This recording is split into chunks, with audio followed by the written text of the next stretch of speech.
اور جس دن وہ سب جن و انس کو جمع کرے گا اور فرمائے گا کہ اے گروہ جنات، تم نے انسانوں سے بہت فائدے حاصل کیے، تو جو انسانوں میں ان کے دوست ہوں گے وہ کہیں گے کہ پروردگار، ہم ایک دوسرے سے فائدے حاصل کرتے رہے اور آخر اس وقت کو پہنچ گئے جو تو نے ہمارے لیے مقرر کیا تھا۔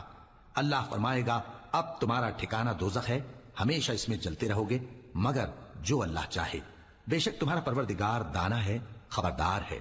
اور اسی طرح ہم ظالموں کو ان کے اعمال کے سبب جو وہ کرتے تھے ایک دوسرے کے قریب کر دیں گے۔ اے جنوں اور انسانوں کی جماعت، کیا تمہارے پاس تمہیں میں سے پیغمبر نہیں آتے رہے جو میری آیتیں تم کو پڑھ پڑھ کر سناتے اور تمہارے اس دن کے سامنے موجود ہونے سے ڈراتے تھے؟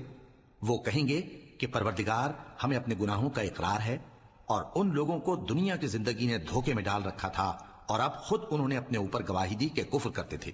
اے نبی، یہ جو پیغمبر آتے رہے اور کتابیں نازل ہوتی رہیں تو اس لیے کہ تمہارا پروردگار ایسا نہیں کہ بستیوں کو ظلم سے ہلاک کر دے اور وہاں